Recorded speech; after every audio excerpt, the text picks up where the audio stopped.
All right. Yes, y'all and jigging man be balling, leave chicks pigeon toes. Some of them be crawling. Yo, what up? Halloween episode. We didn't do one Wednesday. It's the Halloween episode, man. So y'all probably watch this after y'all done trick-or-treating with y'all kids, but y'all really just driving around in different precincts getting candy from the police officers like I just did. Getting candy from the police officers. Yeah. Getting candy from the police officer. So happy Halloween, everybody. Happy belated Angels Night / Devil's Night. No houses was burned down. Give it up for that. Do we got an applause for that? Yeah, what do we got can for that? give Let's applause for that. That's an applause-worthy thing. Yeah, it is. They not burning houses no more. If you're not from here, you know in Detroit, remember on 8 Mile when Eminem burnt the house down because it was they raped a kid in there? Niggas was just burning houses down in the city of Detroit because that was the thing to do. Let's see. And who got rid of that? Kwame? Kwame didn't get rid of that. Mayor Archer? Which Archer. mayor got rid of that? I say Archer. Archer was more so responsible for getting rid of the Angels Night. Angels Night. Well, changing Devil's Night to Angels Night. So the thing that I'm talking about was a real thing, but it is no longer a thing. So I just want to celebrate that. And I want to celebrate all our people in the comments now. We got a lot of spam in our comments, so that means other people watching. People that mess with the Illuminati, people that are from different countries trying to, if you need some artwork done, they are now in the comments. So this podcast is reaching different heights. But I'm doing a lot of talking because I miss y'all. But Kari Frazier's in the building, the Barefoot CEO, aka Trick Daddy. What up? Dollars. Hilarious. Not at all, but Trick Daddy Peso. Right now. Right now, I am in the seat of EJ.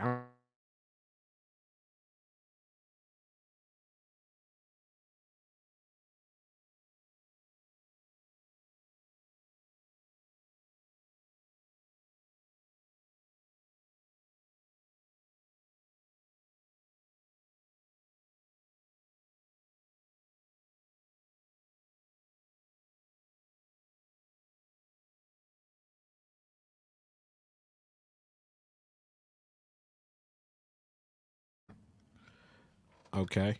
What's up? I don't know why it was muted. Let's make sure everything is all right. You know, EJ not here, so sorry to that one person that couldn't hear shit we said. Okay. And the great thing about it, that first 2 minutes I didn't cuss, and I'm trying not to cuss the first as much as I do. Okay. I want my daughters and my grandkids to look back and be like, Granddad he was reckless.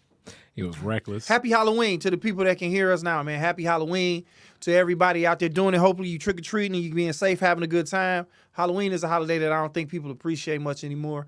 It's an adult holiday. I went to a house party yesterday. Okay, what was even before we get into that Go ahead. house party, hold on. What we got going on? Before we get into that house party, we got to talk about the house party we're going to bring back as known from Josh Adams' birthday party house party. Y'all loved it so much. It changed lives. It changed lives for good and for the better. I'm a better man now. Okay. Better man. Good and the better. So even though she might be in Vegas right now getting her lick back.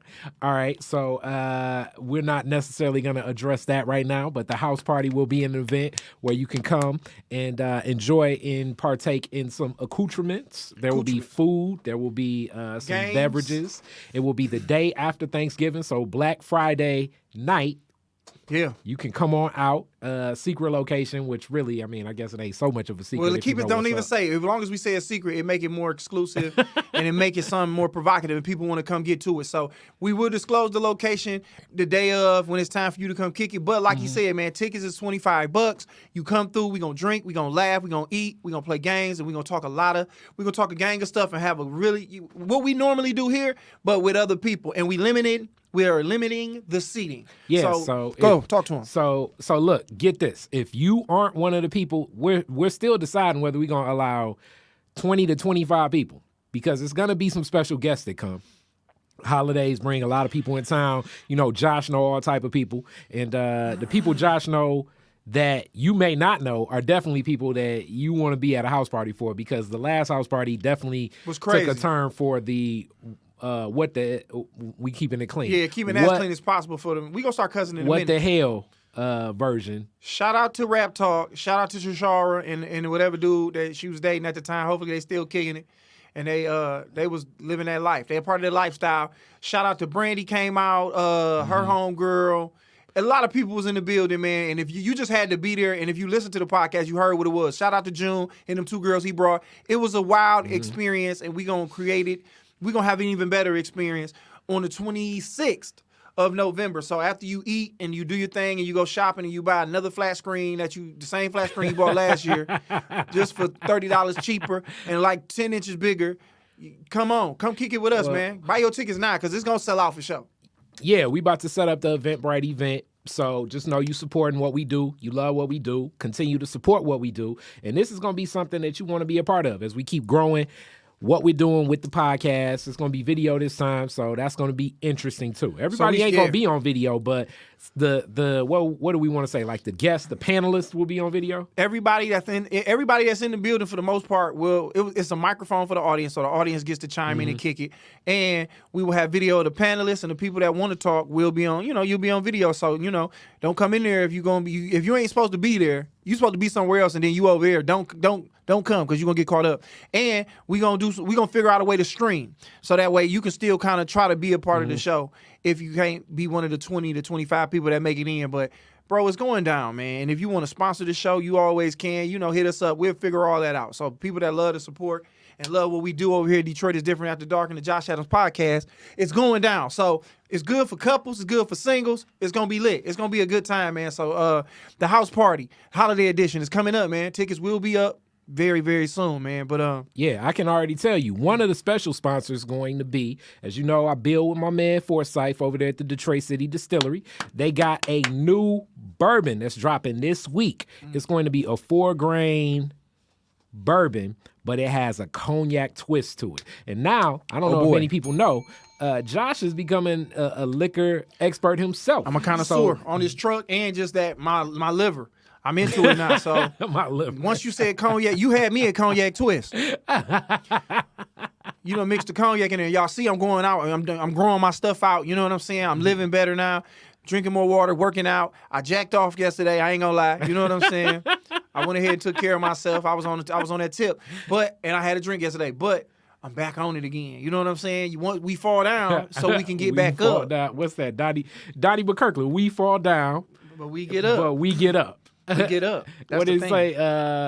For a saint is just a sinner who fell down. Exactly. That's all it is. You know what I'm saying? And got back up. Every sinner has a future and every saint had a past. You feel what I'm saying? So as long as we understand that, we're going to be all right. We're going to be all right. The good word. The good word. But yeah, we definitely wanted to promote the house party. And I don't want to go any further in this podcast without showing a little love, man. And condolences to the family of legendary comedian and just straight up icon as far as like when you think of the city of Detroit, downtown, Tony Brown. I'll make sure I had to get it out before I clear my voice. Oh, yeah. We lost him about a week ago. Yeah. Tony is, when we think of Detroit comedy, period, not just like, sometimes people say black comic or whatever, like downtown Tony Brown is one of the most world-renowned comedians in Detroit history, period. Yes. So like going back to the 80s, 90s, 2000s, I don't know what the hell they call this, the 10s, the 20s, like even to now, like the legacy he laid paved the way for so many. So when people talk about Bees, when people talk about Coco's, when people talk about even the Def Comedy Jam. Yeah, Def Comedy Jam, like the network, like places where they was doing comedy that we didn't even know about way before our time. Tony Brown was one of them guys. He was one of the people that when one of the first times my mom and dad saw you, they were like, well, the only really other comedian we really would follow was Tony Brown. And that was my parents. So that was back when they was going to like the Pontchartrain, which is the Pontchartrain back in the day. Now, see, I don't know nothing about this, man. And I promise you we're going to put some stuff together where we go deeper into all of these places and things that went on in Detroit. But my becoming aware of downtown Tony Brown was when I started comedy, and he was around in the early parts of my career. He had some stuff going on where I think he had got into it with somebody, and they had like damn near broke his jaw, and his teeth was missing. But he was around, and I would hear the name, and people would speak on him with such a high reverence. And I finally got to see him. Like he was around playing pool. He was around beating everybody in pool, and I didn't know who this little skinny black guy was. So man, to me, he was just another bar patron or somebody with like a pool shark, but he was killing everybody. And I finally got to see him on stage, and I mean, when I say he was like a master storyteller and he had a wit about him that no matter who you were, how old you are, you got it. And he performed at his pace. And it don't matter how you kind of, even how you consume any type of thing. Like some people like faster comedians and delivery slow. No matter how he gave it to you, you kind of appreciated it. And I watched him do that. And man, he's been on the radio. He is like, if I had to say it, he was Detroit's sense of humor, just human personification of what Detroit's sense of humor was for the point that he was here. From when he started to when he stopped, he was what it is. And, you know, you can only hope to get half as funny as Downtown Tony Brown or had the impact that he did. And I want to give him his flowers. Like, I actually made a point that the first thing that I created was the Dead Wrong, which, you know, that's out and it's around. But he's literally the first voice you hear on there because I wanted him to narrate it because it's just the way he speaks.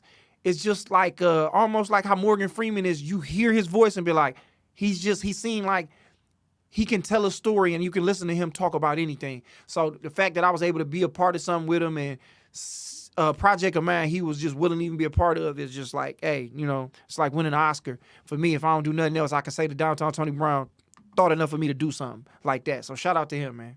Oh, definitely. He's rest in peace, OG.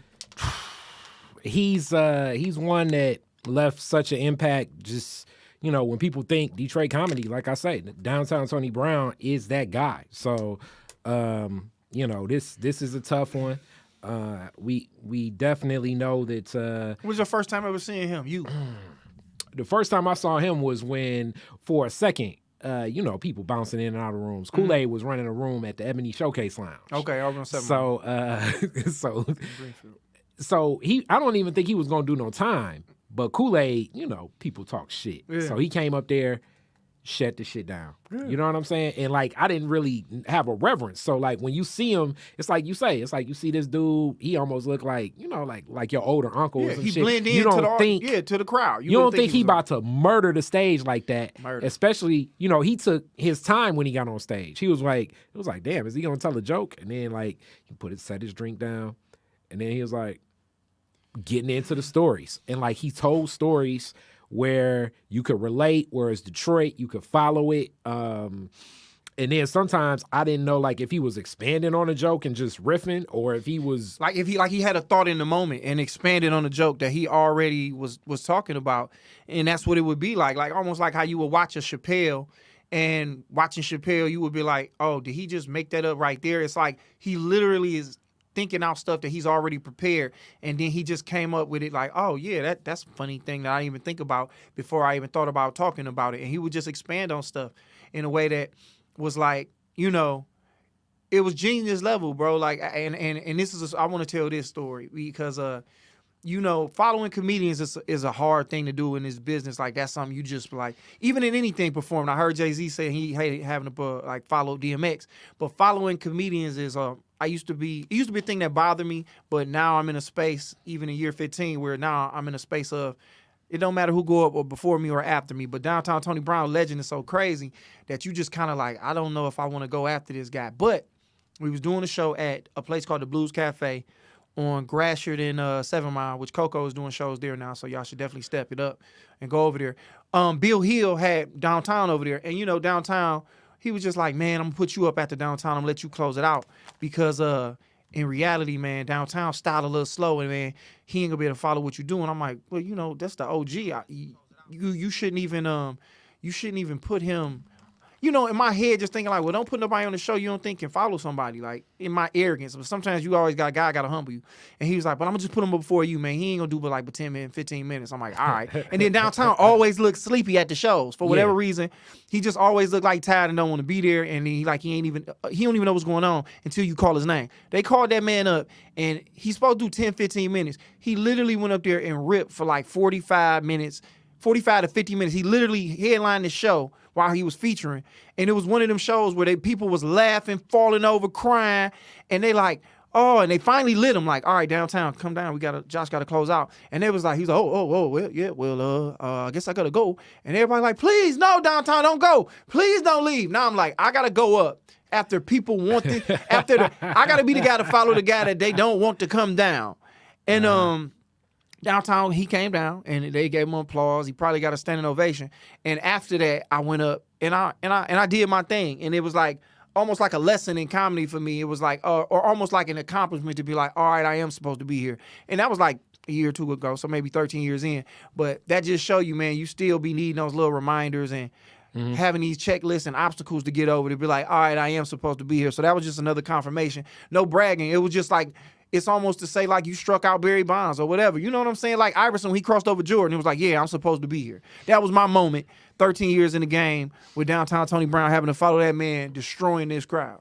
So, Yeah, and even his style of like his pace, because to me his rhythm was his own, like where he had more leeway, but you could tell he's been working rooms for so long, and I can only imagine what a guy like Tony Brown was, performing. You performed on some interesting shows too. Shit, you performed on interesting shit I've had you be on, but I assume, especially back in the day, then like it wasn't a comedy club, not a lot of comedy nights. So he probably was performing before like the Whispers concerts and you know what I'm saying? Like, you know what I mean? And people don't know. It was Kool-Aid that had to teach me a whole lot about knowing that as much as we people putting together events like promoters or whatever, we think, oh man, people like laughing and a comedian, but comedy is received better in certain settings. yes. And in other settings, sometimes comedy can be, it just becomes tougher.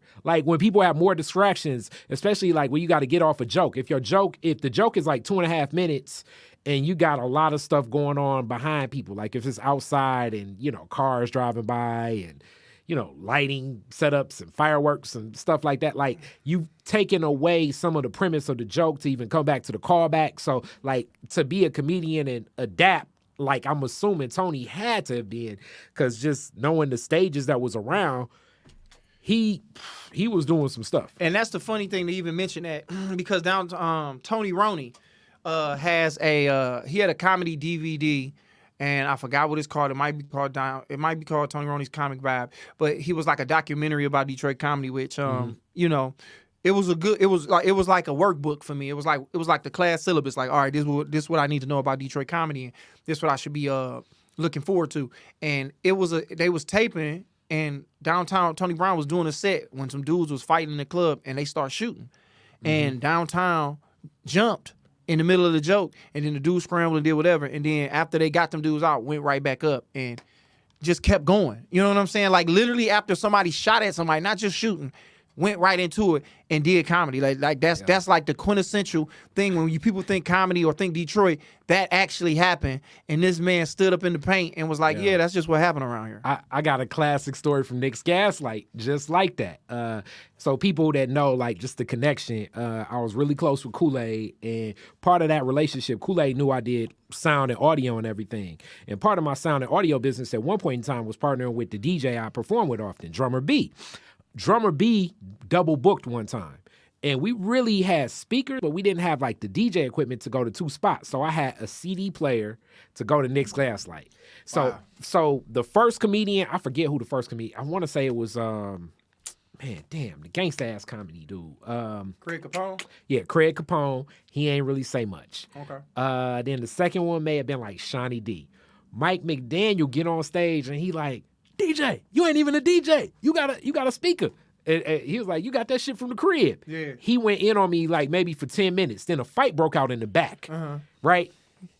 And then he was like, hold on. And this gets the whole show back. As security was like getting him out.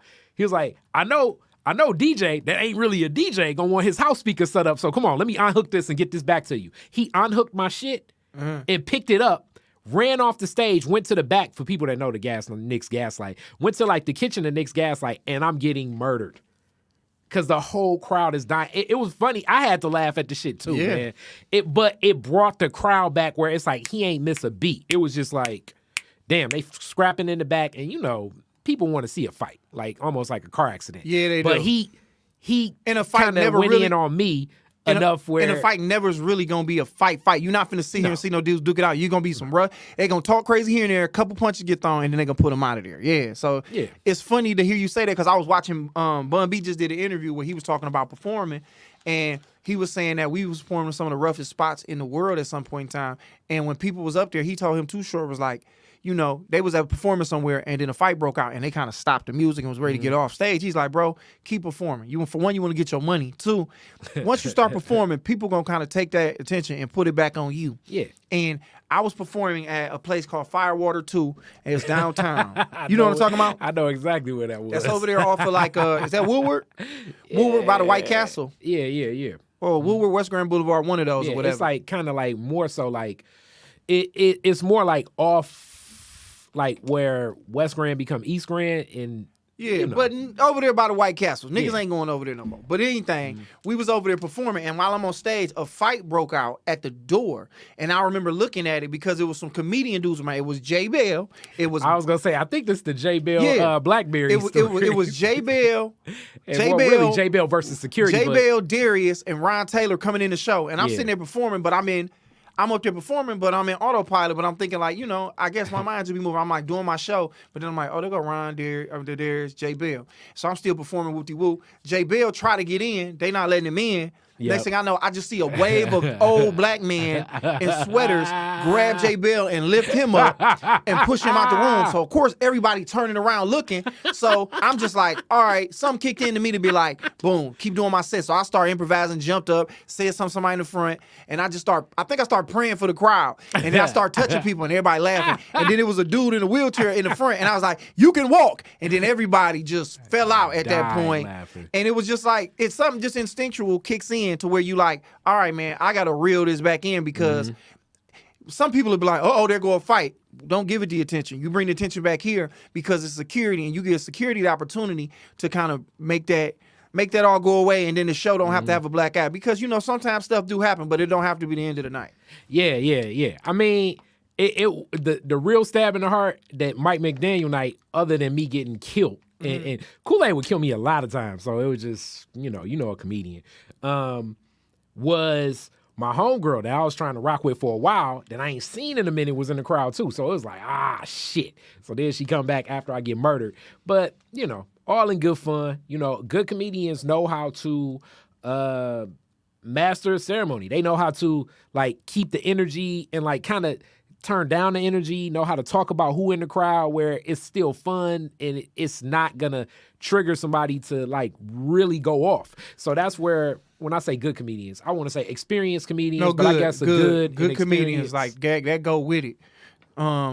Because I had a moment not too long ago where I kind of riled a dude up, and that just show you in the game you always still learning. But I got into it with a guy got into it with me, and I got this hero complex on stage where it's like, for one, bro, I ain't messing with you. So if you mess with me, bro, I'm really gonna take it to you. So I kind of roasted this dude to the point where he probably wanted to scrap with me. And I remember thinking like, after I was done, I'm like, okay, I did a great job, and people was amazed. I was like, man, who cares if he was mad? You did your thing. It was hilarious.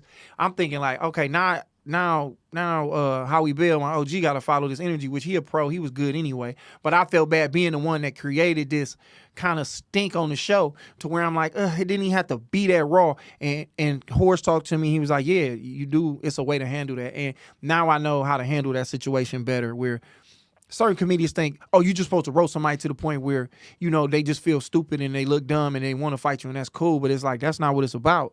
If you can make the person that you roast and laugh, that's one thing. Or if you can just bring them back down to a place of, all right, everything all good, we hear that this is it's greater than just this interaction. It's about the whole show. Hey, bro, you ain't gotta apologize. Like, ain't nobody trying to be gangster, none of that. But just in case, just basically being like, hey man, everything cool.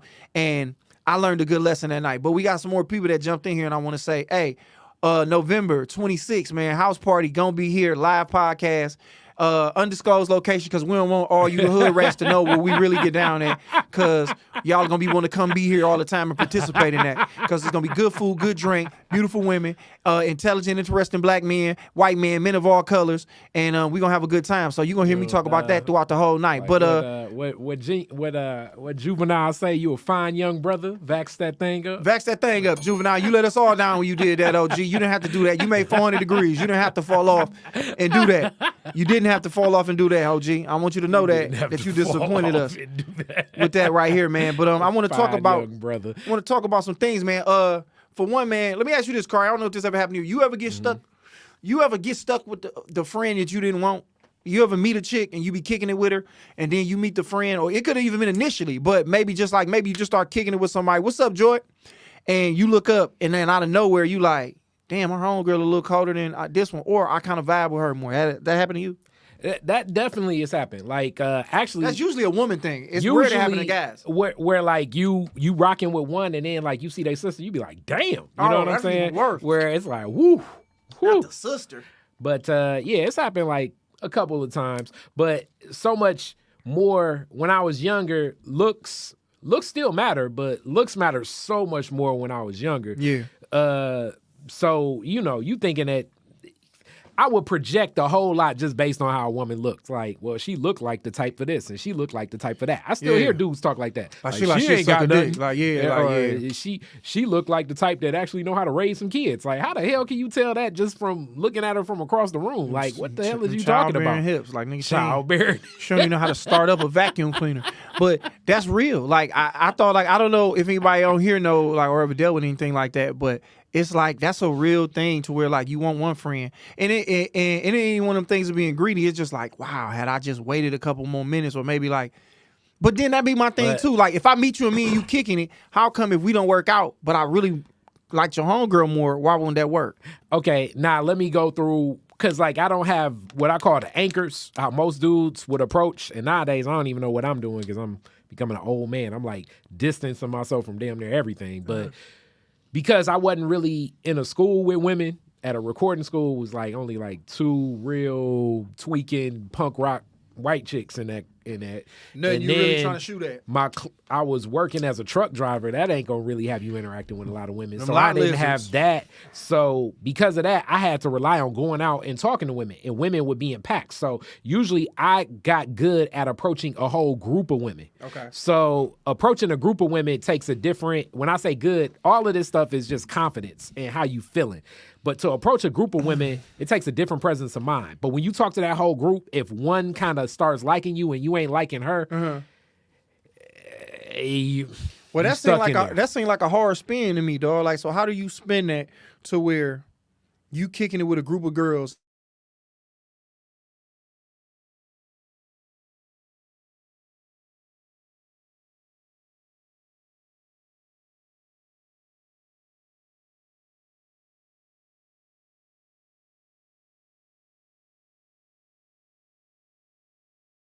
Want to make sure. I don't think so. Now they probably can. All right, we was I don't know what's Yeah. going on, man. Some spooky stuff going on. Yeah. We giving up too much game. I don't think women want us to talk about this one right here, but we gonna have this conversation whether y'all want it or not.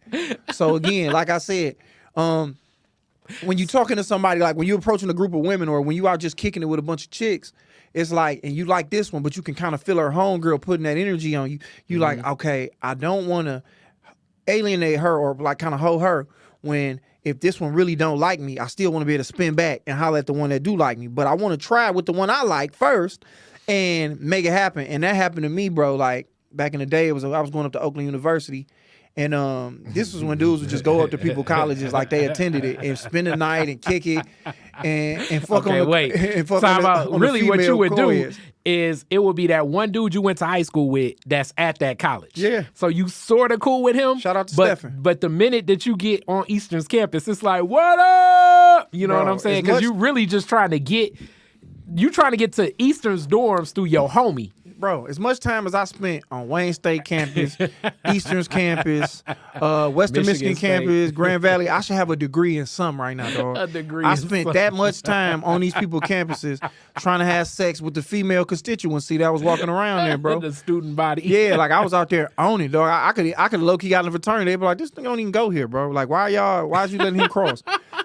But I was up there and I was on one chick, but her homegirl put the press on me so tough where it was like I'm talking to her girl, like, yeah, so what's going on with you? What you like to eat? I was like, yeah, I like, hot Cheetos. Her girl like, I like hot Cheetos too. I'm like, damn, all right, cool. I didn't ask you, but all right, I'm glad you like Cheetos. I'm like, yeah, so when your birthday? Her girl was like, yeah, no, remember? I was like, yeah, my birthday in August. She's like, I'm in August too. I'm like, well, I guess we compatible, so I guess I can't do nothing but fuck with you now because you done made it sound like we Yeah. perfect for each other. Yeah. So that's just how do you spin out of that? So you good at spinning out of that?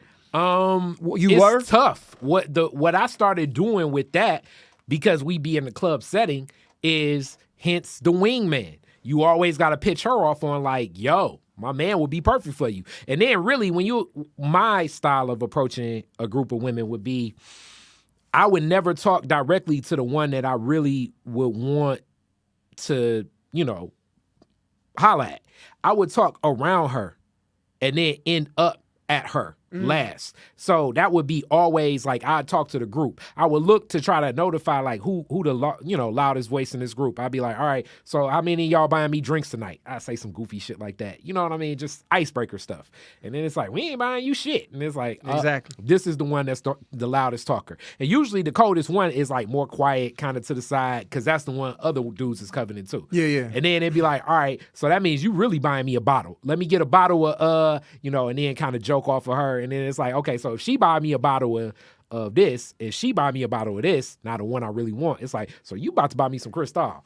Then, now I'm talking. Now, if another one start interrupting, like, nah, I may buy you something if you buy me something, then it's like, fuck, I can't shake out of it. I'm stuck. Yeah. But that usually would be something, and that's why like lines don't work so much, because I'm trying to use whatever is happening at the moment to Everything talk is to happening. everybody. Everything is happening in real time, and you spinning so many plates, and you got so many people, and you trying to keep everybody engaged. Because if one person don't like what you got going on, then everything fall apart. So you might have had 4 of them, and then that one be like, I ain't really feeling cuz. So now all the work you put in and all the drinks you just spent was for nothing. You done spent $90 in drinks, and now you ain't get a phone number, you ain't got a social media, none of that. So you ain't got no connections at all. So you just straight up lost. You just wasted an hour. Got a classic story about that. That's damn near like a scary Halloween story. What almost. happened? So This ain't our first Simplified. yeah, this is the first Simplified. I think I was gonna tell this story anyway. So Simplified, I don't know if you want to break it down. Let's introduce this right now, man. We're gonna add a segment to this show, man. Because we want to put some things in here, man, for y'all to hold on to, called Simplified, where basically we tell stories about how we were simps in our lives, and basically that's it. It's just that simple, man. Simplified, and we break down the story, and you let us know if you think it's simping or not. But we always gonna feel like it's simping. So welcome to the first edition of our Halloween edition of Simplified. Oh yeah, this one with Kari, aka LL. Cool Kari, you know what I'm saying? Lot lizards. That LL is for lot lizards. Shout out to the people that drive trucks that know what a lot lizard is. All right, so definitely not that. But so what happens? Club Envy. This is like after they make the Times Square change. So Club Envy, if people don't know, is not, then it was like it was the Pizza DJ House, Envy's club before he went to the Breakfast Club. Some other shit like you got a joke about how clubs change names in Detroit all the time. So I'm going to Club Envy because my homeboy Darnell, and like this was like classic. My homeboy Darnell is doing the party there. It's piped up, and as most promoters, they get different people with different lists. My homeboy was supposed to meet up with me, Dewan. Dewan, for some reason, couldn't meet up with me. I see the one I want, and it's like, damn, they were the whole crew, and they got a whole booth over in the side of Envy. So I'm like, how am I gonna work this shit? And this is around like Snap music time and shit. And word to Fabo. Exactly, Fabo. So basically, I see them doing like the Laffy Taffy and all that shit, right? So as they doing the Laffy Taffy, it's like, okay, I'm not about to Laffy Taffy in my mind at first. I'm not about to Laffy Taffy with no strange women. Like, what type of sucker shit is that? That's what I'm thinking, right? In the beginning. And then I walk over and I'm like, all right, this is back when, like I say, I'm gaining up on the game. I'm like 1,800 shots. Yeah. So I'm like, I'm gonna walk over to him. I'm gonna be like, all right, whichever one of y'all dance the best, we gonna go shot for shot. I'm gonna give y'all, we gonna have a contest, a dance contest. That was my thought process. Right here in Club Envy, we doing a dance contest for shots. Okay. Right? The loud one is like, we gonna drink you under the table. And I was like, I'm a grown ass man. You ain't drinking me under nothing. Right? And as I'm saying this, I'm like maneuvering my way around, because this is where spacing matters too, to the one that I really want to get closest to. So I'm trying to judge their Laffy Taffies as like I'm maneuvering closer to the one I want to get closer to and shit, right? So all of this shit is like happening real time. Kari, a.k.a. Mr. Chico Stick. I wanna dun cause you so thick, girl. This boy is Mr. Chico Stick. Go ahead. So as I'm maneuvering around as they dancing and they playing different shit, the one that's the loudest, I kind of be like, all right, you straight, because I'm like, I got to give her play. So give her a double shot just because she the loudest, most boisterous. I figure if she the loudest, she probably got the most influence over the whole goddamn crew. Yes, that's my thought process. That's very smart. Get her a double shot. Bam.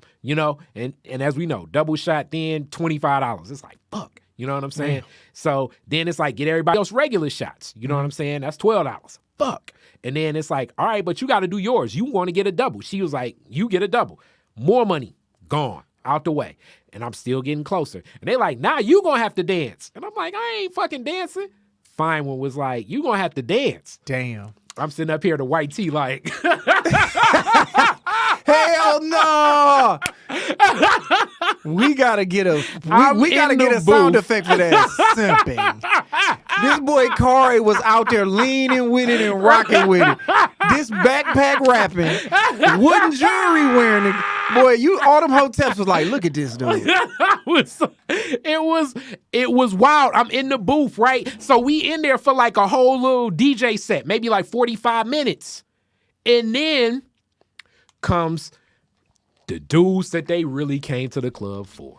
Damn, you done got them all liquored up and limber, and these dog, and they don't lean with it, rock with it, none of that. They like, bro, thank you, appreciate that. Come on over here, baby girl.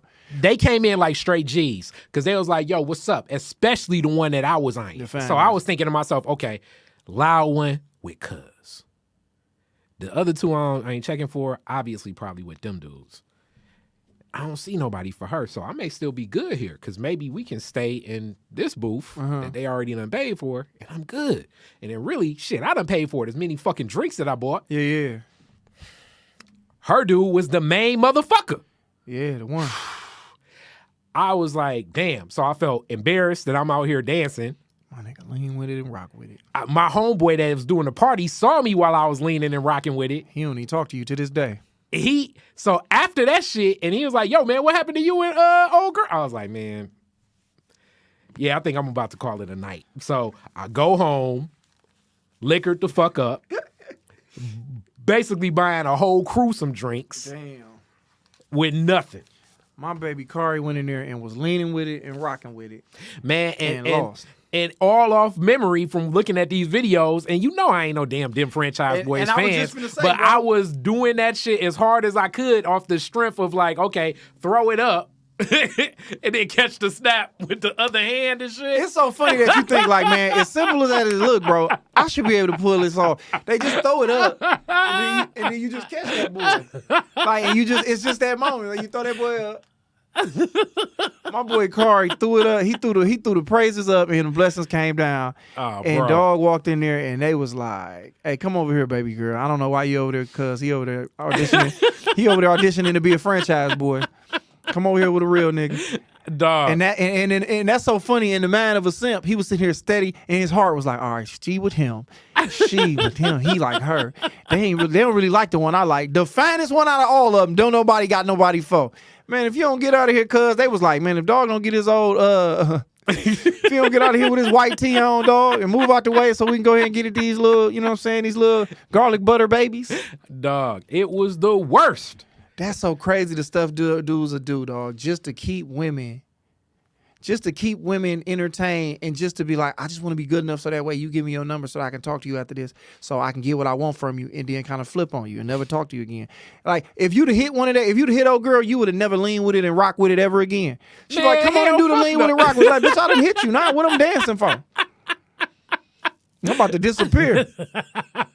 I'm just happy I ain't That's so crazy. I'm just happy I ain't hit the stanky leg or none of that other shit. But if that shit would have kept going, ain't no telling what fucking dance moves I'd have been trying. Bro, that's so crazy, man. And that's just an episode, and that's our Halloween edition of Simplified, man. So if you got any stories of you being a simp out there, man, don't be ashamed to tell somebody, man, because it's your testimony and you deserve to tell it so that the younger niggas know that, hey, man, it's okay to be a simp sometimes. It's okay to go ahead and let your guard down and do dumb things to attract women's attention, because in reality, it's somebody else. And the funny thing about that, dog, you was leaning with it and rocking with it for old girl, and this nigga was like, I wouldn't dare do that. But guarantee you, it's some girl and was somewhere he was leaning with it and rocking with it and doing a stanky leg for somebody else. That's how the game go, man. Somebody always looking. The next nigga's gangster is the next bitch's simp. That's how it go down. Like you ever been at like a new like family gathering, and then wobble come on, and like your cousin new boyfriend out there wobbling with the family, like, look at this motherfucker. Looking like a doofus. You was like, this is the third nigga she done brought to the barbecue. Yeah, this is the third nigga she done. You think you the only nigga that came here and helped us put these chairs up in this garage? This is the third nigga we done seen this summer, my guy. So appreciate the help. Yeah, go ahead and pour that cooler out right there. Dude, pour that ice out right there in the grass. Pour that ice out right there in the grass. No, I don't need your phone number, nigga. You ain't gonna be here next Wobble with it, wobble Yeah. with it, wobble with it. week. Get in there, nigga. Like you said. Get in there. Get in there. I think it's worse when the dude like be pressing, like you say, like really trying to connect. Like, yeah, Yeah. you know what I'm saying? I hear everything you do, and you know I do stuff too. It's like, yo, man, I don't have no relationship with you Bro. until you get married and Yeah. have a kid. And bro, I don't even be around you then, dog. But to bring it back around to what we was discussing, basically, man, for the people who just tapped in, house party going down November the 26th, Black Friday. So after you buy that flat screen or you go get another microwave because you with a Bluetooth capabilities because it's $29.99, y'all can come kick it with us at the house party, the live podcast, the house party holiday edition where we're going to be podcasting live, talking crazy, game night, drinks everywhere, food everywhere, games, good people, good energy. So, if you get your tickets. We're going to put them up now, man. It's going to be limited tickets. Sounded like Jay-Z on the, what's that, the Give It To Me song. What you mean? Food everywhere, got drinks everywhere. Yeah, man. We like people to have a good Chloe time. glasses. Yeah, man. We like to have a good time, man. You know what I'm saying? Get your friends. I'm gonna get my friends, and we can do this every quarter. You know what I'm saying? Every 3 months. So it's going down. I want to just keep reiterating that. Be looking out for it, man. We're gonna have big fun. We're gonna limit the seating so that way we can have a good time and everybody can be cool and not have everybody up on them. But it's gonna be fun. But just to spin it, I want to tell a story about the one time I got hooked up with this one chick. And basically we were just talking about when you end up with the friend you don't really want to be with. Mm-hmm. So basically I had did a how can I tell this story without really making sure that the innocent is to protect the innocent. All right, so anyway, I was kicking it with this chick. I met her, knew her for a while, and I always wanted to get on her. And it was one of them things where I was like, man, I think she out my league, but I really gonna shoot my shot because at the end of the day, what else can I do? She either ain't gonna say yes or say no. So, Well, let me stop you right there. Okay, too, go ahead. Because it's so funny. Like when you younger, you think that whole out league, in league, a whole lot more. The older you get, the more you be like, we all on the same level. We be thinking that. Like, you'll look at somebody like, I be seeing the way Megan Thee Stallion be laughing. I'll be like, she ugly when she laugh. She fine, but she got an ugly laugh because she got some big gums. But that'd be like, she just a normal person. Like, you know what I'm saying? Like, she could have easily been that same girl that had you leaning and rocking in the club. And you like, but then you see her laugh like, well, I'm dancing for you. Like, but that be the thing. That be the thing when it come down to that. But I thought this girl might have been like, I might like, man, I don't know if I got a shot for her because she was cold blood. So they come to a show we do at Baker's. Shout out to Kool-Aid. And I'm performing. And I'm like, forget it. She gonna come. I'm gonna cut into her. I'm gonna say something to her. She actually hit me up about coming out. She like, I'm bringing my homegirl. I'm like, bet. So I come on the stage. She come over to me, and I'm like, all right, I'm finna let her know what's happening. I'm like, I'm on her. And I ripped. It was one of them nights where you like, ain't she got to at least give me some kind of play. She seen me levitate tonight. So she came over there and was like, hey, Josh, good job, whatever. Whoop-de-whoop. I was like, yeah. So she's like, well, I brought my homegirl with me, and she just was on your head. Like, she just want to holler at you. So, she's a good girl. You know what I'm saying? You would like her. She's pretty and blase split. And I'm like, oh, goddamn. So I ain't see her homegirl, so I'm hoping her homegirl colder than her. You know what I'm saying? I'm like, well, if her homegirl colder than her, I ain't tripping. She bring her girl over there. Her girl was cool. You know what I'm saying? No, she wasn't. She was okay, but nothing to write home at. I still wanted her homegirl. I still wanted the girl I really want to get at. yeah. So then, now I gotta walk them to the car and then get this girl my number and do the whole, whatever, the rigmarole. Like, all right, hit me when you get home, and then I kind of give old girl a real hug, and then the girl that I wanted to get on the side, all right, appreciate it, friend zone hug. She get in the car. Yeah. I go back in the Baker's. Ron Taylor with me. He's sitting in at the bar, and I was like, just thinking. I was like, bro, I hate that. I can't never get the one I want, bro. Like, I wanted her. Now all of a sudden I gotta holler at her girl. So I think this is against the code. I don't know why I thought this was cool to do. I get on my phone. I hit her on Facebook, the girl that I really wanted, was like, look, I'm going to just keep it a buck with you, you know what I'm saying? I really want to holler at you, but, I hope I ain't being disrespectful. I'm just telling you. But, your girl seemed cool. I'm going to kick it with her. I guess I was like, I'm still going to fuck her. You know what I'm saying? Regardless of whatever's going on, I'm going to still try to put this Binya Pollywog all over her Gullah Gullah Island. And, Gullah Gullah Island. And she was like, that's crazy because I came and I wanted to holler at you, but she was so on your team that I didn't want to look crazy. So I'm like, bet, you like me, I like you. Tell your girl to kick rocks, you know what I'm saying? With with some Timberlands on. And she was like, I can't do that. Like, you know how girls is. Girls got this weird rules of engagement where it's like, it's gonna look like I'm hating on her and blase blee. You gotta break it off. And I'm like, well, now you want her to hate me? But she was like, it ain't your friend. And I was like, all right, bet. So I did what I normally do. I let her know, like, hey, you know what I'm saying? You cool and everything, but I ain't gonna lie, I was liking your girl for a minute. So, you know, I'm gonna leave it at that. So then that what it was, and then me and her went on to have great sex for a little bit of minute. So it worked out the way it was supposed to. So hey man, if it's something out there you really want in life, y'all go for it. All right. Fuck her husband. Okay. All right. So we're not necessarily supporting adultery per se with the Josh Adams We are podcast. November the 26th at the house party. So with that being said, what I would say being is, salacious. I don't blame. I mean, you was 100. I mean, being 100 is definitely better than, backing down. And at least you did it early than later, because would be after hurt. it's later, Thinking about that, would you be hurt? Like if you found out it was a girl who you was kicking it with really wanted one of your homeboys. I think now that I sit back and if my shoes was in that, like if I had to put my feet in them shoes, how could you be around? And me and old girl never was around her friend after that, but I couldn't imagine being like around somebody and being like, she like, well, I kind of wanted your homeboy. I think that would do something to me, bro. So for the podcast listeners, this is where we really get into my ego, because this happened a couple times to me. So I think it's not the fact that they want to hook up with my homie as much as it's like, this that ego possession shit that I'm still getting out, and I think I'm better at it. It's what's the terms and conditions that my homie gonna treat her. Mm-hmm. So like if you are with, like, I guess at one point in time, it's like, in man code, if me and you with the same woman and I'm on second base, I'm second up, I gotta do less than you ever did. So meaning like I gotta call her less, I gotta text her less, I gotta, you know what I'm saying? I gotta put less effort in. It starts getting murky and muddy because dudes all be talking like they Iceberg Slim. Yeah. And they really be putting in a lot of effort, time, and energy with women.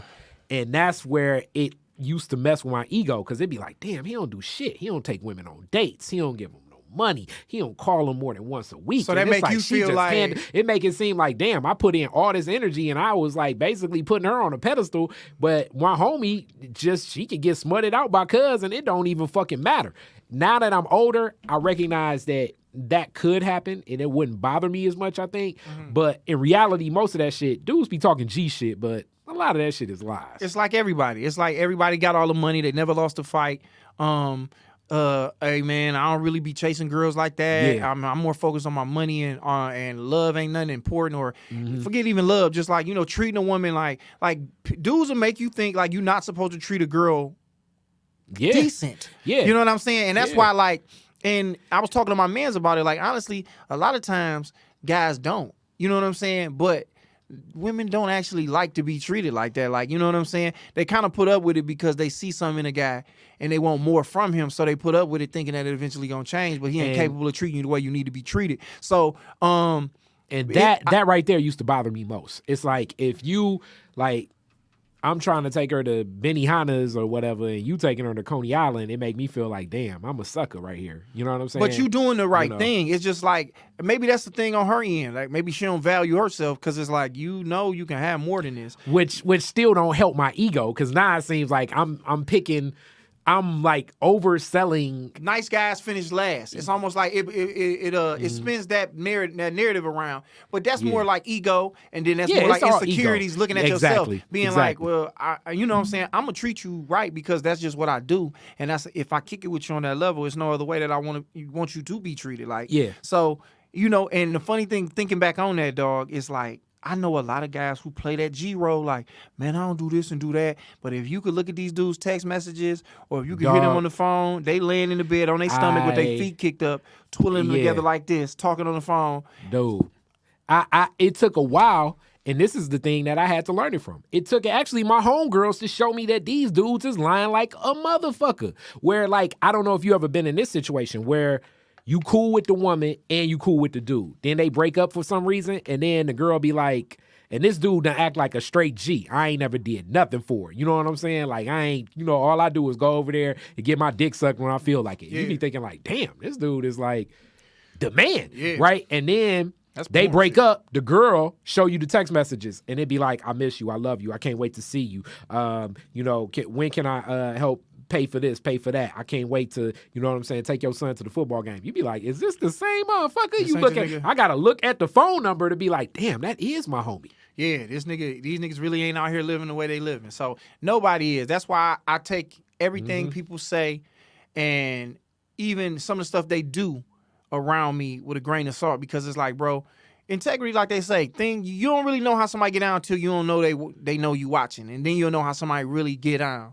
So, I try to be very transparent. Who I am is who I am, but people really people really been playing roles. Before Instagram, when people would put up things on the perception they want to play, people was doing that in real life with the way they walk around, the way they talk, the way they move. They the biggest gangsters in the world. When, women fall at their feet to be with them, but it's like, man, I guarantee you your favorite rapper, man, is laying on his back, getting his ass ate out. You know what I'm saying? Because that's what they own. Hilarious. And if that's what you like, cool, but don't act like another nigga lame because he want to do it because you want to play a role. And see, and nothing's wrong with the lame shit. I mean, I had to grow up to know that, like, you're right. It's the experience. So it's wrong. I'm going to feel bad if I do something for her that really is something that I don't want to do no matter what. So, like, if she don't deserve it? Well, being in, like, okay, early on, I mean, it's like, I'm going to be more willing to do it as I know more about her, because now I know about her and it's worth the experience. But like if a woman, for instance, like if a woman I just met said, hey, it's getting close, and then she cold and she's like, yeah, that's great. We can drive. You can be my ride up to Frankenmuth. I want to pick out Christmas ornaments. I'm going to be like, I ain't about to buy no Christmas ornaments with no stranger woman I know, because that ain't no shit that I'm rocking with. Yeah. Now, on the other hand, if a woman that that's not nothing, I'm more willing to do and try shit that really ain't me for a woman I know more about. But that's where, like I say, I had to learn that, like, early on, it should be real basic. It should be things that I enjoy if I'm taking the lead. And if it's something she's taking the lead on, it's something that she enjoys, but I'm willing to do as well. And that's where it don't feel as much as, like, I guess in legal terms, usury or being used as much, or it don't hurt as bad if it is what it is. Because I went to a restaurant I wanted to go to. I drank some shit I wanted to drink. Like, you came with me to an event that I was going to want to see Josh live anyway. Yeah, I didn't go out my way. Like, at the end of the day, like, I did all the things I wanted to do. I just brought you with me. So whether you was here or not, I would have had a good time. Exactly. And now that we thinking about, like, just dudes being lame and doing things and playing roles that they shouldn't be playing, there's nothing wrong with being a simp, but it is something wrong with just being a lame nigga in this world and hating on the last guy to try to become the current dude. And I just don't, I've never been the guy who, if a woman told me something about herself or what the last dude did, that I would use that to get me in, like, oh, I can't believe he wouldn't cook for you, or he wouldn't do this or do that, or if I was your guy, I would have did this. It's like, nah, man, just put on the floor what you doing. Don't worry about what the last guy did who was employed here, because at the end of the day, if that dude wanted to slide back in there, he could. I think you're lame, and you should keep other men's name out your mouth, because that's just some cornball stuff. I hear you. I think Kari finna justify it. What I'm not about to justify it, but I can say that I try to spin out of those discussions too. But oftentimes, it's like what you always say. Women can paint a guy out to be a villain. So you sometimes try to, like, down talk it, like, yeah, I got out of a real toxic relationship and shit was fucked up. And then you be like, well, you know what I'm saying? I guess the good thing is you got your kid, and hopefully they can,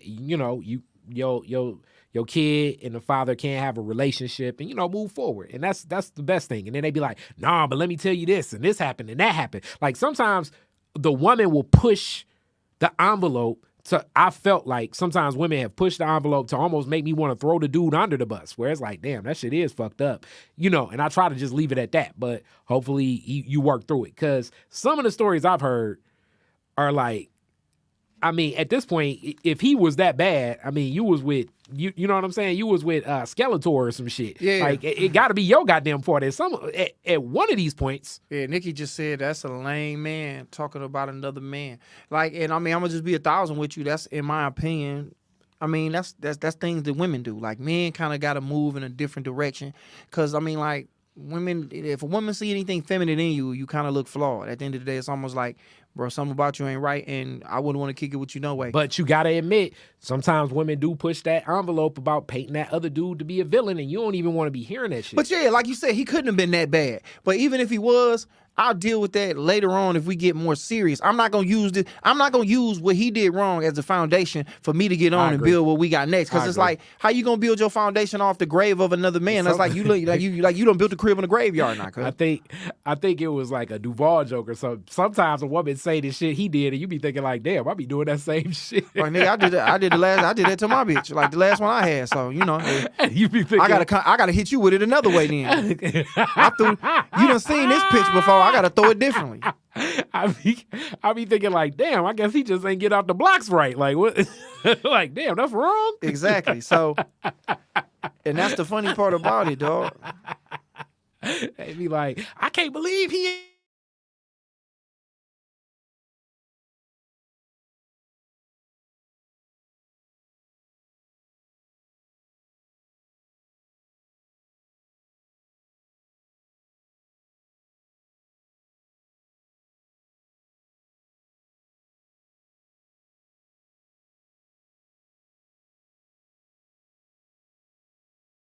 With that pop up, but we back in effect. Yeah. All right, what up, Joy? What up, though, y'all? Yeah, we in and out. We trying to figure it out. The devil working. But what I was finna say is, I just lost my whole train of thought with that. You shit. were saying something about Fago Red said something about a joke. Yeah, appreciate it, Joy. Is we back good? Let me know. Put something up under there. Fago Red said, when you dealing with a woman, you really just want to beat the last. You just want to beat the last score. You only like you just want to you want to beat the last high score. You know what I'm saying? And then. You know, as far as like going above and beyond, you just want to be a little bit better than the last nigga. Like, you know what I'm saying? Like, okay, he wouldn't take the trash out. I'm going to take the trash out. And I'm going to wash dishes. So that's all you want to do. And I'm going to wash it. Yeah, we good. Thank you, Joy. But I also think, like I always say. Next Wednesday, Joy, come through and mess with us. And tell everybody about what's going on the 26th, Black Friday. We doing it again, house party edition. It's going down. Live podcast, drinks, food, titties. I don't know about all of that. We will not have any nudity happening that I know of at the house party event. It won't. We're trying to keep a no nudity policy. Yeah, we're going to keep it cool. We're going to have a good time, man. Like I said, man, I'm a better man now. I don't know why. I'm just trying to sell it. This is all entertainment. But people take what I say and run with it. So we're going to have a good ass time. Titties will be there. They won't be out, though. So I wasn't lying. Okay. Yes, exactly. They will be clothed. But I was going to say, I do think you looking to outscore whoever the last person was. You know what I'm saying? You're not trying to be the greatest Piston ever. You just want to be better than Jeremy Grant if you Cade Cunningham. You know what I'm saying? Now, with that being said, I also think it's the woman's state of mind too. Because sometimes, and you've even said this, like, depending upon where she's at in presence of mind and how she feeling you can do the smallest thing, but the smallest thing can stretch for forever. A ride, you know what I'm saying? A ride with nowhere to go can be some dope shit with the right woman if she vibing with you right. Yes, and I mean, I'm speaking from the man's perspective to the woman, but I'm sure it's the same thing for us towards the women too, because it's been women that do shit where it's like, damn, I can't believe she did all of that. And then it's a woman that just do a little bit, but it's like you feeling her, so it hit different. No, yeah, it definitely do hit different, man. But I only bring this up because it just happened recently to somebody that I dealt with in my past, and they made it. They just kind of told me about the scenario, and the dude brought me up by name, and he know me and know of what I do, and talked about a situation that he don't have no insight in. But he basically just used that as a way because you honestly just it ain't even game. Cause game is corny. We grown now. Like, you know what I mean? Saying if you fucking with somebody and game run on them and game work on them, that ain't nobody worth dealing with. So basically, the dude had nothing else to lend to the conversation than more than just bringing me up as an icebreaker, and just was like kind of threw me out there, and it was just weird in the way it was explained to me, and it was just to me because it's like. I didn't even care that he was saying it about me. It just make you lame for one and just keep my name out your mouth for real. You just shouldn't do that as a man. But it just made me be like, ugh, it's just like you didn't have nothing else to say. It was just like the conversation just made my skin crawl because it's like that's his life and he got to live that every day. He got to be that man every day, and it's just like, to me. Now I can say this too. I've like, I guess, dated, connected with women where I know, like, I ain't cool with they ex or whatever, but I know of their ex, and that is always something that I look to suppress because I'm not trying to bring up none of that past shit as much as possible. But sometimes that can even become a hard thing to get around because a woman will be like, well, I'm used to this or I'm used to that. I'm trying to create a new experience. I'm not even trying to honor who that last dude is. You're trying to and all change the that other algorithm a shit. little bit. Like, Yeah. I mean, I understand the past is important, and honestly, I'm only gonna ask the questions that's pertinent to what's going on moving forward. Like, you know, what your last dude did, what you liked, what you didn't like. I'm sure that stuff will come up, and I'm gonna learn you just by looking at you and watching you and kicking it with you and spending time with you. It's so funny that and actually had her on the show before. I can't she's an author. But I can't remember what she gave us an alias, you know, her author name, and I can't think of it right now. But basically, somebody was on a podcast before once said to me, like, when you get in a relationship with somebody, don't ask them nothing about the last relationship because you automatically take whatever happened and you use it against them. It's almost in like your you back had a of your right to mind. remain Yeah. silent because it's like, if you tell me you did something, I'm like, damn, so you cheat. Or, you know what I'm saying, you don't cook. Or, you know what I'm saying? Just little things like that don't matter. But I'm just saying, I know. it's just one of them things you kind of use it against them. So it's like, you know, in reality, bro, you are innocent till you proven guilty. But if you open your mouth, now all of a sudden you guilty or something. And more so than the ex, and I mean, I guess this is a big question I got for you. Cause it's like you got the fun stage where it's like laughing, joking, you talking shit, and then you got real shit. You know what I'm saying? So like, how do you feel it, like, how do you switch from all jokes, fun shit, and then you hit a corner where it's like, okay, we talking real shit. We talking, you know, shit you've been through, family, relationships, children, your life goals. Do you plan on relocate? You know, do you plan on living in Detroit the rest of your life? Like, when those conversations take the real turn, like, sometimes I like living in the fun world Yeah. as long as possible, but sometimes it's hard to stay there, especially maybe for me and my personality, because people be like, you so serious, and I think I may emote that. Yeah. You being a comedian, you may stay in the fun world a long ass time. I don't know. Like, what? No. How do you know what I'm saying? Like, not hit any of those real conversations, because I do think in the fun world you can find out a whole lot about a person's like body language, how they respond to stuff, how y'all feel around each other, you know. And that's funny that you even bring that up, but it might be because I'm not silly all the time. And like, I don't try to be funny even when I'm on stage. Like, I just happen to end up being funny. So when I'm kicking it with somebody, I guess they might get that, but we end up having real serious conversations up top because it's like, we gonna talk about stuff. Like, women like to talk, and I mean, in reality, I like to listen. So I sit back all day and listen and comment and ask, and like, that's why this podcast stuff worked for me, just talking to people, because it's like, so why do you think like that? Why did that do that? Like, why is that your favorite color? Like, you know, why do you move and do certain things like that? Because I'm trying to think what make you tick. So like, I'm not jumping right out the gate and asking no deep stuff, but like, we gonna laugh, we gonna have fun, but bro, eventually, you know, I mean, everything ain't always, you know, fun. Sometimes you gotta kick it about some real shit. I agree, but I do think that when you have those real shit conversations and you don't really know a whole lot about a person, that's also, which I mean, I guess this could be one way or the other, that also can impact how you gonna engage, like how you interact with them, like religion or something, or That stuff come up. Like, if that comes up too soon, Like, imagine you kicking it with a girl and you walk in the room and she is pointed towards Mecca and she's on the ground and she praying. You like, oh, you Muslim? Mm-hmm. And it's like, all right, that's a conversation to be had. I ain't saying I'm finna run up out of here screaming, but now I need to know, like, how do that work? You know what I'm saying? Like, you know, no chitlins. yeah, like, I pray over your food. Like, do you not count that? Like, did I not cover your meal, or do you got to do something different? So it's like that conversation come up, and whether it's, you know, whether I slide it and say it in a way it might be funny, we gonna have that conversation, and we gonna see how it's gonna work moving forward, if it's even possible. Like, okay, like for instance, because, you know, as we get older and we hear different things, Cynthia G, Kevin Samuels, all these relationship podcasts and stuff like that. So like, has a woman ever hit you off with like, what's your credit score and how much money you make?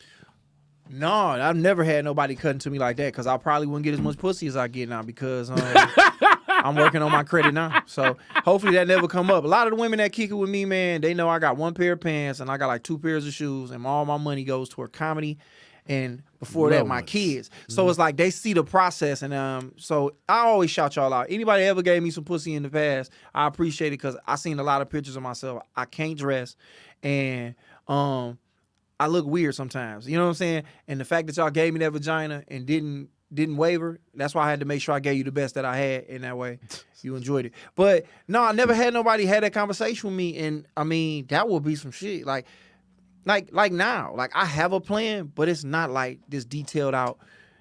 In 6 months, it's gonna be this, it's gonna be this, it's gonna be that. It's like, hey, these things I'm doing is working towards this, and every time I move, I get confirmation that I'm moving in the right direction, and the money comes this, and this does that, and this goes here. So I've never had that conversation. Has a woman ever cut into you like that? Yeah. Yeah. A How you couple respond? times. And you know what I'm saying? What was you at? Like most times, I'm an entrepreneur. My credit is fucked up. You know Yeah. what I'm saying? So, but my money is better. So depending upon where I'm at with things, so you know, and it's like I'll show you my score. You know what I'm saying? I mean, it just like the whole like you know, let's go get tested for STDs. What's your feeling? How many children do you want to have? Where do you want to live? Like sometimes it's like these conversations. This podcast today is definitely crystallizing to the point where it's like, okay, I can give you more of an answer in theory, but it ain't gonna be the real actual answer. And the theory means like right now, this moment, I'm gonna tell you this is how I feel about that, but it could be changing. It could definitely change. And it's led up to this. So as of right now, right here, I never plan on leaving Detroit. It could change, you know, but you know, I don't know if, you know, 4 dates in, we need to be making relocation decisions. Let's just find out, like, do I like you? You know what I'm let's saying? find out. Yeah. Let's find out if we even want to go to this same hotel and go kick it. Like, you know what I'm saying? Like, if we want to go over to the Red Roof off the Quindra 696, you might want to go to the Athenium. But that conversation has to be had, dog. Like you said, like real stuff gonna come up when it come up. I don't know nobody, especially at this age. I was just joking with T Barber about this at this show. They got the scrapping that and ended. Shout out to T Barber, tired hood rat. She was talking to me about she was just making fun of me, and I was talking about how like she was like I basically was talking to her about she was like she's like little 25-year-old Josh, because I was like that's my little speed right there. Hilarious. And I was talking shit to her like I don't really know what to do with a woman after she turned 30. Like I'm like she get to talking and asking these different questions. I'm like, you don't just want to smoke hookah and listen to Lil Baby? Like what are you talking about? A house? Like you don't? Like, what's wrong with your apartment? You don't like your apartment?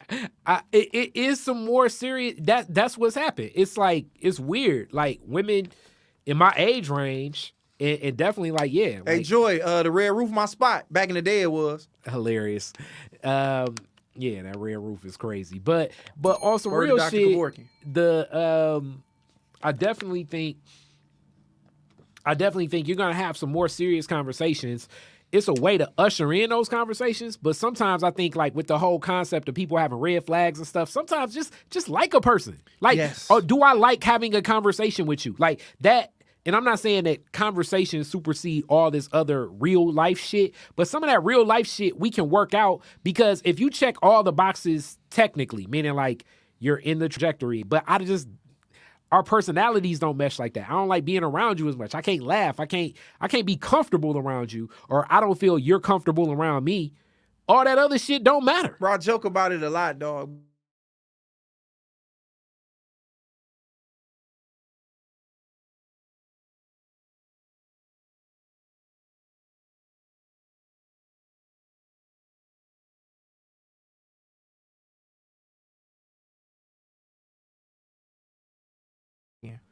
All right, we back. We lit. So like he may like the person you kicking it with, credit might be messed up. If you love him enough, you gonna be there to help him through it, and he gonna get to the other side to where his credit is gonna be good. So everybody, cause you not a finished product. That's the thing. Nobody you meet is a finished product when you get to him. So for me to sit around and be like, all right, I don't want to be with this person because they ain't this, that, and the third. Yeah. You really playing yourself out of meeting probably the greatest person in the world. You know what I'm saying? And I don't think it's like red flags as much as it's like really, because we're all not 100% one thing or the other. But them don't be red flags, do it. That just be people. I mean, okay, I guess if you mess with somebody they like, because marriage is a business agreement or whatever, two companies merging, and basically it's like it's a red flag to be like, yeah, my credit bad. I mean, I just assume my credit is bad because anytime I try to get a loan or a credit card, they be like, my nigga, if you don't go pay cash for whatever you looking for and get out my face. Hold on. Joyce said it's important to have. It's important to let's see. Joyce said it's important to have deep convos, especially when you have kids, because that's who gonna help and raise them with and lead. Credit goes up and down. That shouldn't be a main focus. Which I agree. The deep conversations and important conversations, they matter, especially like even with I do a lot of caretaking of my aunt. Yeah. But with that being said, I think it's a point in time when you bring it up. And in some of my dating experiences, sometimes that shit gets brought up way too early where I feel like, God damn, like. So is that a turn off for you? Big time. It definitely makes me, because I'm a man and I'm still engaging her, it definitely makes me think to myself like, oh shit, she done went and jumped the gun to like, how many children I'm looking to have, and like damn near like a checklist, like it's an interview. How many children are you looking to have? Are you looking to relocate? What's your credit? How much money you making? None of this stuff. What's your 5-year plan? Yeah, you know what I'm saying? None of this is finite. All this stuff is fluid and it can change at the drop of a hat. You know what I mean? Journey Matthews, she said, gotta watch out for a builder dude. Though. What's a builder dude? And I think what's wrong with a builder dude? I think what she's saying Don't is a speak guy for these like women.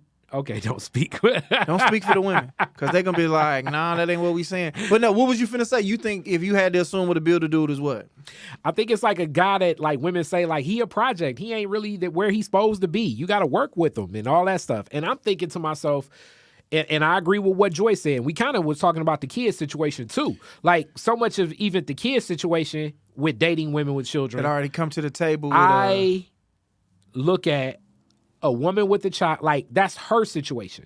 You know what I'm saying? Just like my caretaking, my business, that's my situation. The us is how we build us together. If we don't have a good rapport together any damn way, all this theoretical, how am I going to reprimand your kid? How am I going to, respond? How am I going to lead and take care of all of that stuff? All of that shit it don't matter. Now, Joy, you can probably tap in with this. I should just have you call in. This is the funny thing about it. Me and Kari was just talking about this. How do you go about dating somebody that comes to you and they, you got a kid and like, what is that conversation like to be like, I need you to lead me, but then I got to deal with this child that has another person that is a influence over their life. How can I lead you and lead this? How can I lead this family when it's like, all right, I got to deal with all this other stuff?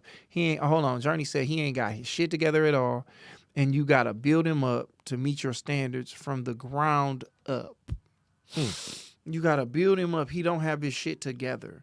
But, I mean, eventually he has to get his shit together. What if this is the process that he got to go through? So, like that's the thing. Like, how much shit do we got to have together? Like, what's not having shit together? Is this nigga a homeless nigga you met? Like, where is he at as far as being a man? Like, that's what I'm trying to say. Like, what's your standards of a man having his shit together? I know I'm driving down a different street, but like even talking to my homeboy Mike Will about marriage and like the whole quote unquote, can you take care of a woman? Because a woman asked me this, could you take care of me? And I was thinking about it like, I don't know. It's like, yeah. And then I had to think about it. I had to ask Mike Will, like, what's taking care? He's like, look, this is how I run my house. And I was like, okay, that's a good playbook. I pay all the bills. He pays the mortgage. Mm-hmm. He pays all the bills. And any of the extra stuff for the kids or whatever, the wife take care of. And it's like, okay, I can do that. But this becomes what's unique about it. Take care of is all relative to how a woman considers what being taken care of means. Does that mean getting her nails done that are, and is her nails done $200? Is it $40? Is her hair done $300? Is it $600? Is it, you know what I'm saying? Like, care and being taken care of is on a spectrum of how people look at stuff. Is it spaghetti 2 days in a row because we made it yesterday? Or is it new meal every day from Whole Foods with grain, fresh, organic? Like, care of is relative. That's basically all I'm saying. Okay. And Nikki is doing what most women do and agreeing with another female. And Hilarious. She said that you're not building him up to meet your standards because when he gets where you need him to be, more than likely you guys might go in opposite direction. Y'all got to stop assuming that because we get on, we going to leave you for a better bitch. Like y'all got to stop doing that, like putting that worst case scenario, like I don't want to build no nigga up so he can leave me for the next bitch.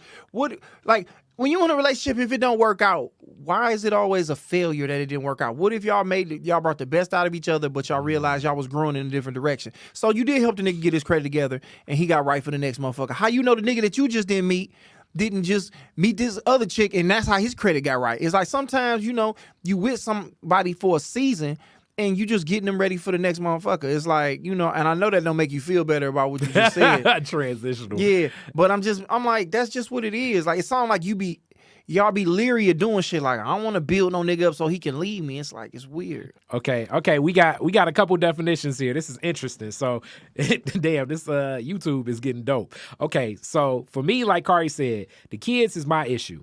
However, the only thing I focus on is what type of example.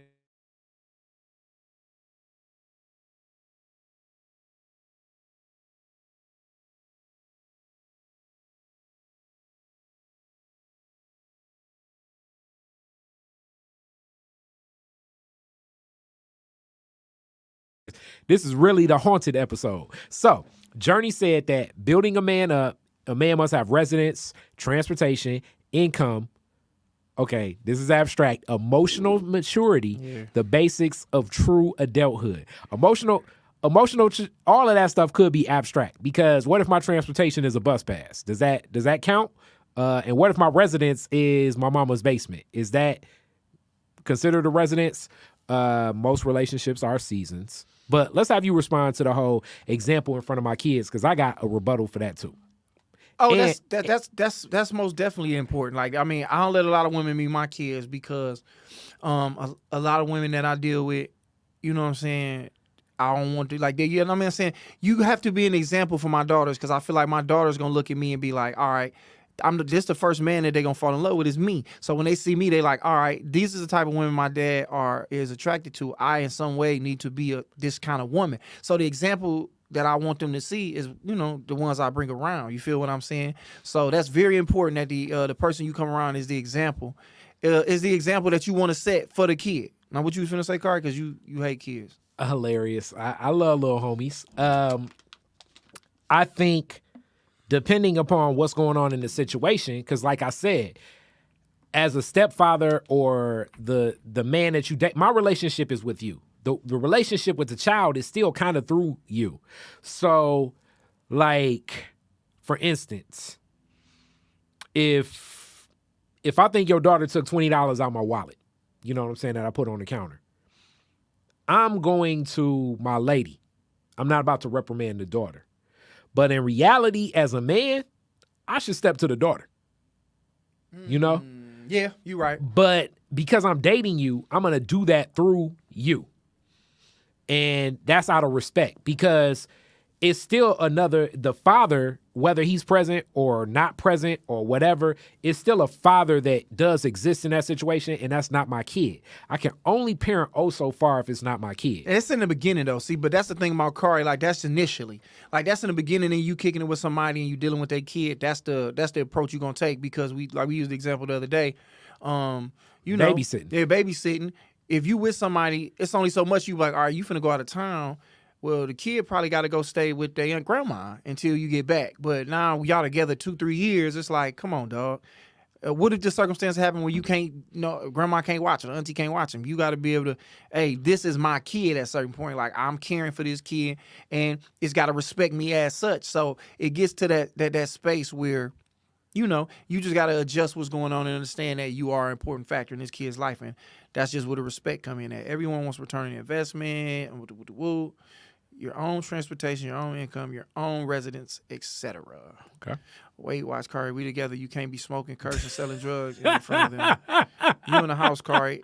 It's not a kid thing. You do have some say. So, yeah, I mean, but it's just about, like, nigga, I don't want to run up on your daughter and be like, hey, did you go in there and take $20 from me? And then you go holler at the dad. It's like, I'm going to go to the mama. In the beginning, like, hey, look, I had money in my pocket and it's kind of gone now. And our old girl in there eating, her and her homegirls in there eating, they eating a fat ass pizza bag, and they drinking pop and they don't work. So I want to know where they got all this from. So you should say something before I do. It'll be better that way because it's gonna be taken in a weird way, man. Hey, man, November the 26th, Black Friday, we doing a house party at an undisclosed location. It's going to be here. We just don't want everybody to know where we at. And we doing limited seating. We're going to have drinks. We're going to be doing games. And we're going to have food for y'all. And we going to kick it, man. So, go get your flat screen. Go get your microwave. Whatever y'all buy on Black Friday. Whatever y'all do to keep these white people economy afloat. Then come give us some money to help stimulate the black dollar and put it back into this black platform and come kick it, have a good time, man. And we going to have a gang of shit for y'all to come kick it. You see, we stepping it up here. We going to be streaming live. We're going to have microphones in the crowd so everybody can kick it in and be interactive. And if you don't, you know what I'm saying? If you got a step kid, bring them. You know what I'm saying? No. Come get some of this game. This is an adults only event because we will not have people watching who's drinking and who's not drinking. Drinks on us, food on us. If you want to know what the last one was like, it was monumental. It was life changing. It's changed me as a man forever. That podcast was amazing. It was better than I could have imagined. A lot of bullshit happened, but I mean, from a production standpoint, from output, from what we wanted to do, it was better than I ever could imagine. And we're going to do it all over again, and we're going to keep building on that. So, imagine if you sitting here and we kicking it about this topic, and then you got somebody like, shit, it's just a bunch of perspectives that are going to be in the building. We're going to kick it. Adults only with y'all, almost definitely, because it's after dark. You know what I'm saying? And it's haunted in this bitch, so it's really going to be lit. It's haunted. All right, so now we about to address the whole he has to be built up. So she said own transportation, own income, own residence. That's built up. That is the definition. So he got to have all of those? Yes. He can't because that's my thing, dog. I'm 37 years old. I'm sure I should be in a different space than I'm in, but I'm on a different path. Like as where I'm at now compared to somebody my age who probably went to college and did this, that, and the third, you would look at him and compare us and be like, okay, well, he better off than him. But I am doing a thing that is like fulfilling to my soul. I'm out here making a move. You know what I'm saying? I'm headed in a path where, put it like this, I'm working on something that when I do what I do and I get to where I'm supposed to be, I'm going to be way more fulfilled. Not to say the dog ain't, but it can go from me being in here with one pair of pants on, same pair of pants, to me having 2-3 cribs by Coastal and millions of dollars or whatever the case may be. So it's almost one of them things where like, how you going to judge a man based off where you think he should be or where he going? You know what I'm saying? So that's just what I look at when I hear that. Like, I mean, do I have a car? Yeah. Do I have a place to stay? Yeah. Do I have my own income? Yeah. But it's like, what's your number of income? Like, what are you saying? Like, how much do I need to make? How big does my crib need to be? What kind of car do I need to drive? Like, what if a nigga pull up in a 98 Tempo? Mm-hmm. You know what I'm saying? Yeah. What if he don't own a Bitcoin? What if he got a bridge card? You know what I'm saying? What if he got a place, but he, you know what I'm saying? What if he got a roommate? Like, I mean, what are you talking about? And that's where like we get into like taking care of everything's variable, and then context matters on everything as much as the content does matter. But the content is like the what, like the transportation, the context of why does matter. And if you see this person like put together a plan and execute that plan and there's some context to it, it's different. So like as a man, I don't think I have any immediate like red flags or they own or whatever. It's been women I know that have left divorces, women that have left like, common law type like marriages and are with family again because of the childcare situation. So I look at that woman differently than I look at a single woman that's at home with her people. But if she's at home with her people, but it makes sense because she's stacking, that could be different. She could be helping out. Like so much of it just depends on like how she makes decisions. And the only way to really observe that, I think, comes from some of those deep conversations, but really it comes from just watching a person and what they talk about and what moves they make, and how they make moves. So this kind of goes back to when I got my ass kicked on the Heather show about women and how they make decisions, spending habits and spending time and money and effort. Like how she spends her time, her money, and her effort, and does it mesh together with what I look at? Because I got to see some logic, some understanding in it. And I got to feel as though, what she's doing is in a path that makes sense. Because it's definitely been times where, on paper, I look at the situations women is going through where it's like, that shit don't make no fucking sense, but I'm still rocking with them. Mm-hmm. And then it's been times where everything they doing makes sense on paper, but because of who it is, it didn't make no damn sense. Yeah. Johnny said that's true. Situations can vary. You ain't got to be rich. She said you just have to have your own shit. All right, cool. Sounds dope. I'll be there. Yeah, definitely. November the 26th. I guess we're going to close it out because this place is haunted and I'm hungry. Hilarious. And today is what? Sunday. So Yep. and I got to go to work tomorrow. Mhm. I just want to close out by saying, don't go. Hold on. Would you feel obligated to help her get her own place? Kari, Trick Daddy Dollars. Hilarious. Yeah, Would I love that. feel obligated to help her get her own place? See, even that is some context type shit. And this kind of goes right back into the Heather and Mel discussion. I'm going to assist when she asks for help, but I'm not necessarily volunteering and putting myself in the mix of a lot of shit too. So, because what I consider her own place may not necessarily be what she considers her own place. Here go another story.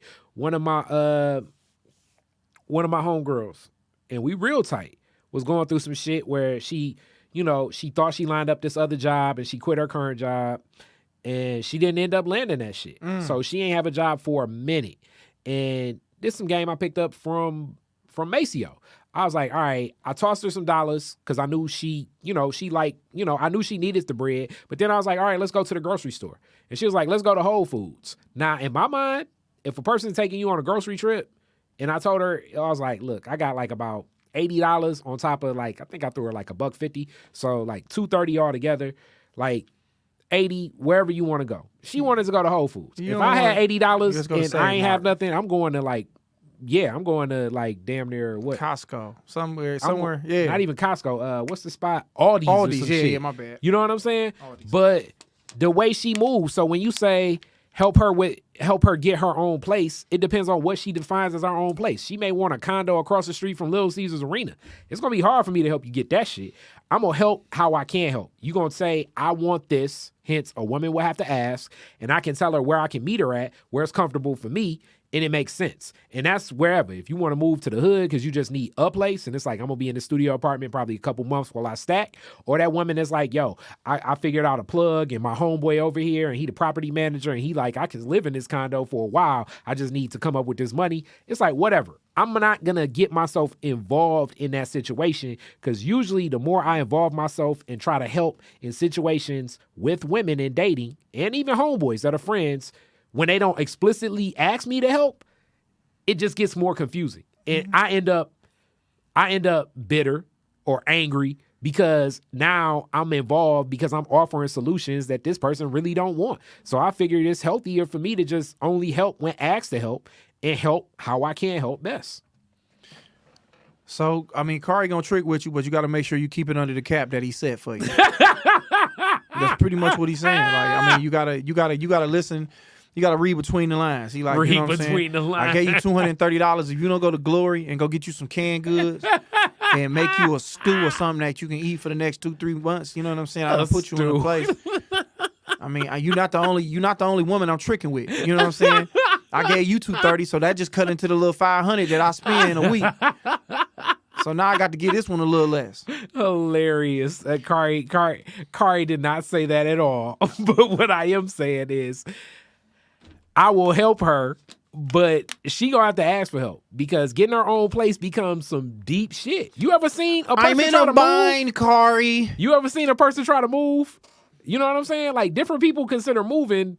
A lot of people approach that shit a lot different than others. Like, especially, I know some, like, just from women in my family. Moving means painting, new furniture, painting, new bed, new everything. So that means that He not gotta only fuck is it the a lining move, out that pussy. That's basically what he's saying. You got to give me all that pussy. Kari, a.k.a. I'm in a bind, Nate. Fraser. I'm not saying that. I'm just saying that depending upon where she at, moving can be more to do. You know what I'm saying? And what the place you think that's cool, shit. It took us 2 years to find a spot for my aunt and my cousins that they at now. It took a while to find the right house. And some of the stuff that my aunt and them was saying that they wanted as amenities, I was thinking to myself, like, why do you even need that shit? You 84. Flat But out. Kari whatever. putting you in the Regal Towers. You'll be able to see Myers from your crib. He moving you to the projects in Southfield. He like, you need a place to live? I'm my man. I got Corey got like 3-4 bitches that used to live in the Regal Towers. That was his spot. He was like, look, the rent is $300. It's a lot of Africans live over here. It's a Myers right there. Bar 7 is over there. So you can have a good ass time. You're going to be bit up from these bed bugs, but you right off the freeway. So the freeway take you to Lodge, Southfield, 75. Bitch, you got it. But you got to live with some Africans. It stank over here. Okay. Now, what's funny is we used to have a studio in the Regals. The Regals was wild as hell, The too. Regals. The Regals, it's like we used to call it, Joy said, not the Regals. we used to call the Regals the Carter and shit. Like, That's damn, what it it was was. Dutta Man over here. Like, That bitch was every trash. time it would be some different shit, especially with the damn bed bug. It's like, how do bed bugs continue to live here? And then when I met the dude that owned the Regals, and he would drive around, it was like this Israeli investor. He would drive around with an ATV with 3 AKs strapped around his back. I'm like, why the fuck you need AKs to drive through the Regals? Nigga, they had a K9 unit. Their security had a K9 unit. It wasn't like the police. The security at the Regal Towers had a Doberman Pinscher, nigga, in there. Like, nigga, that was trapped out. And that's what Kari had a lot of the women that he fucked with living at. So that tell you all about how he cut. Nikki said, I get where you coming from, Kari, because if I help someone who mismanages their money or lie or live beyond their means, you'll always be helping them. Yeah, you enabling them. But all right, man. We gonna, let this thing slide and get up out of here, man. Wait. Give them a song of the day based on, I guess, today's topics. We gonna get back to song of the day too. Song of the day. I didn't have no time to think about it. What we talk about today? We talked about lame niggas. We talked about I guess the name of the song of the day would be Laffy Taffy, man. Cause Kari was leaning with it, rocking with it.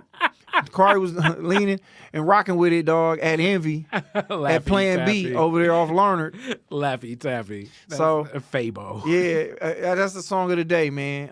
It's nothing wrong with being a simp, man. But we will be back Wednesday. Hey, Joy, whenever you got a chance, you can come on here and fuck with us, man. We will be back Wednesday. Everything is back. Let me check my schedule, make sure I ain't doing nothing Wednesday. Somebody just text me. All right. Hold on real quick. My bad, y'all. Let's see where I'm at. I ain't doing nothing. The 7th, I'm at Open Mic Jam. Open Mic Jam.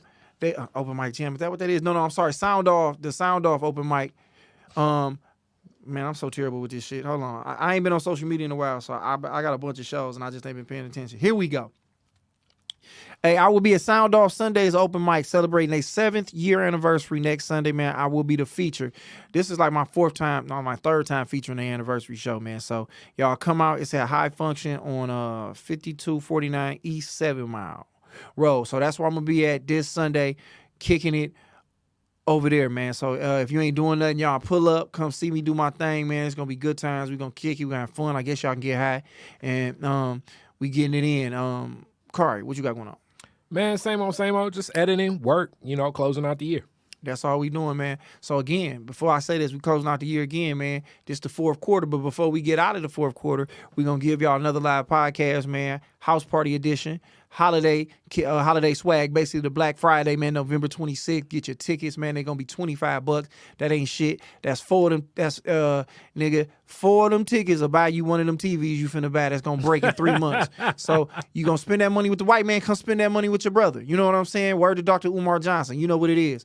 So shout out to y'all, man. Thank y'all for tapping in. Have a happy Halloween. And don't go see the movie Halloween because it's stupid, because Michael Myers do not die. That nigga just a white man, and his privilege allows him to live and take bullets and jump shots, and you hit him with a nunchuck over the head and he's still gonna live. I did hear a little bit about it. It's a trilogy, so he's dying in Halloween, die. Man, fuck that movie, dog. Hey, man, we on y'all, man. Love and peace. God bless y'all, man. Y'all have a great night, man. Thank y'all for tuning in, man. Y'all be cool.